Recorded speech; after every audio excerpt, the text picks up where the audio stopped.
on the wall. Exclusive and unlimited access to one of the UK's best loved bands. This show takes you into their homes, backstage, welcome to my office, and into the minds of Mcfly.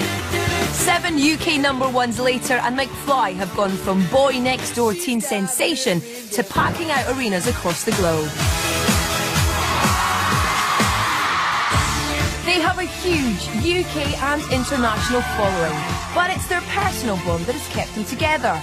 Bandmates, best mates, and even housemates. Now Tom, Danny, Harry and Dougie are older, wiser and ready to prove that they're more than just a boy band. Mcfly are laying themselves bare for the very first time. Coming up, the lads hit the road. But in other news, I'm feeling really horny today. A big tour demands a big stage. And despite the lack of rehearsals together, will they pull off their opening gig? First night, there's always anxiety.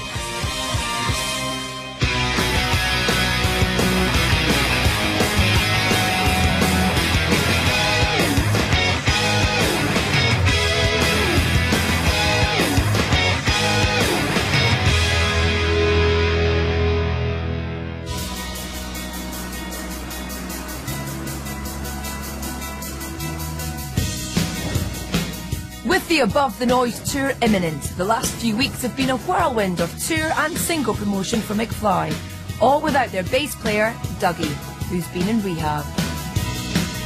Now he's back, but with only 3 days rehearsal before the first of the arena shows kicks off, the pressure is on.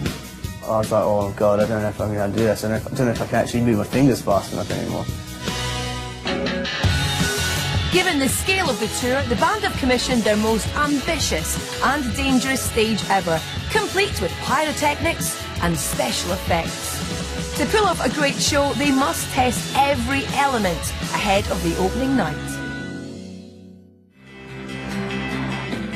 With the whole band about to head up north to work on final rehearsals, Danny is at home talking about his love of music. Right, this is my studio. It's a bit like a time capsule. You come in here, you can spend 8 hours in here and it'll feel like 2. Danny's passion for writing music crosses all genres and has recently led to a collaboration with superstar DJ Roger Sanchez. And this is the Mcfly song that I did. This is a Mcfly track that I remixed for a B-side. It's quite cool.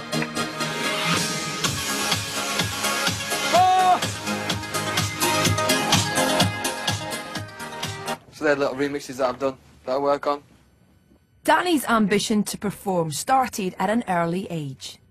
Since I was 4 or 5 years old, there's videos of me singing to Springsteen with a plastic guitar. And I'm doing this, I'm doing that, doing this. So I've been brainwashed with it. And I said to my mum one day, I want to perform on a stage like he does. And it's amazing now that I sort of am.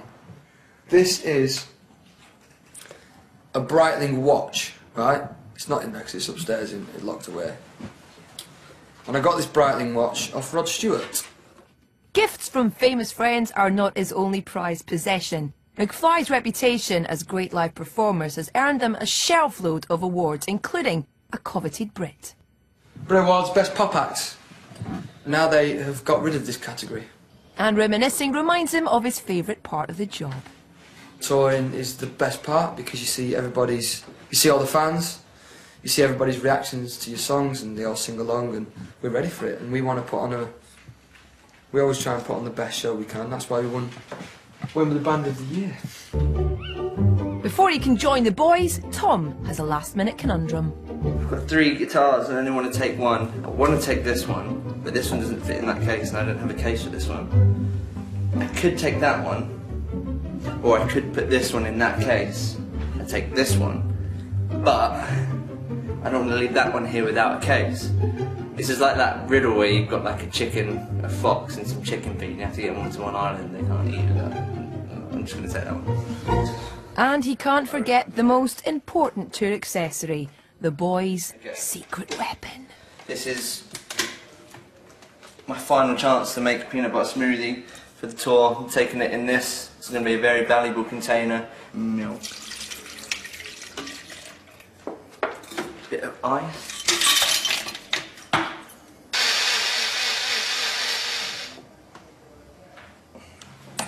Peanut butter smoothie in a flask. And with all the essentials packed, it's finally time to get on the tour bus. This is what happens on the tour bus. You get on the bus, there's about 1 million bunks which you never use. They put all the bags and stuff on the bus. We're going to put the keyboard. The band are travelling overnight for their dress rehearsal, which will be on their very own custom-built stage. The whole concept has been designed by Tom, Danny and Harry and worked on over months of careful planning. Tomorrow, they will see those plans become a reality. You see what it all looks like for the first time, then have some lights on. That's really good. And so it's either a moment of disappointment or a moment of yes. Right. I think we normally do a run through of the set, just very rough, so the lighting guys then can see kind of exactly what it sounds like, what it looks like. Normally this show run through would come after the whole band had thoroughly rehearsed the set. But obviously it's a bit different this time because there's only Dougie's first rehearsal for the tour today, so a lot of it still kind of would have to run things for Dougie at the time as well. Whereas normally we go into pre-production rehearsals kind of roughly knowing what we're doing, whereas we don't really know what we're doing. There's a long road ahead and only a few days to get it all right. After a short night's sleep in a hotel, the band are up early. Morning, mate. With the first night of the tour only 3 days away, the next 2 days of pre-production rehearsals are vital. We're in Wakefield. It's foggy. I've had 1 day of rehearsals. I've nailed it already. Despite his early involvement, due to his time away, Dougie is in the dark as to how the stage design has come together.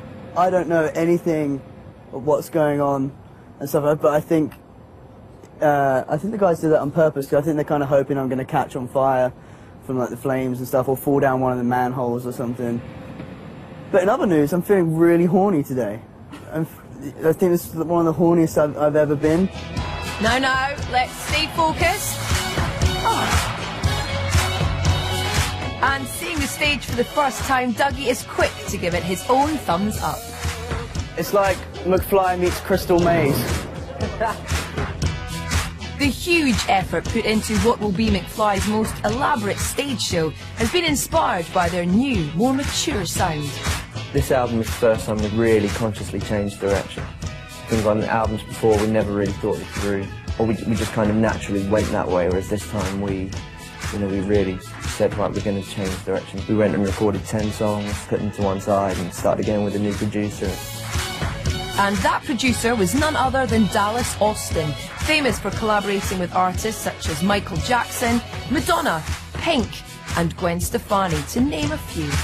That looks awesome. Whoa! That's cool. Oh, that's awesome. Sexy. I'm actually in love with my drum kit. I'm properly in love with it. As part of the elaborate spectacle, the band designed a dramatic, sloping, state-of-the-art LED stage. LED stage looks amazing from here. Danny decides to give it his own special road test. Don't do this on stage.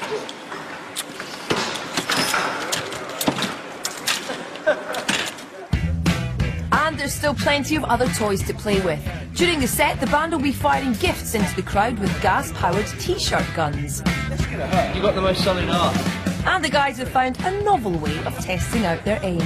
Face that way.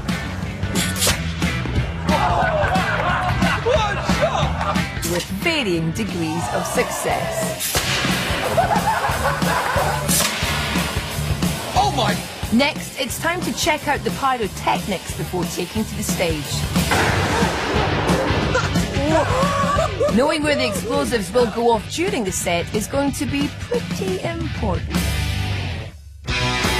Coming up, temperatures soar. Pyro's always a worry.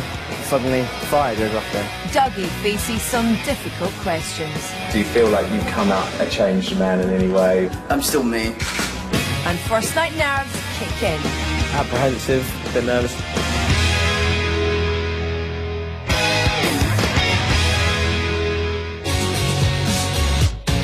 Mcfly are only 2 days from starting a huge arena tour, but with an ambitious new sound and stage show, there's a lot at stake. Still to come, fan excitement builds on the opening night. And the boys' pre-show nerves run high.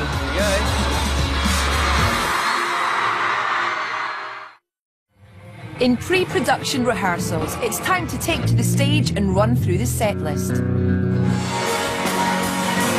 Being only Dougie's second practice day, he's still playing catch-up. Obviously, Dougie, it's his main rehearsal. A few cock-ups here and there. I keep like looking at him going, God, mate, what are you doing? But while Dougie gets up to speed, there are much more dangerous challenges on stage. Pyros are always a worry, but that's the only time we've done it with the pyro, and we forget what songs they're going to be in. So you're just used to being able to walk anywhere you want on the stage, and then suddenly the fire goes off there, and you can't do it. So that's a bit scary.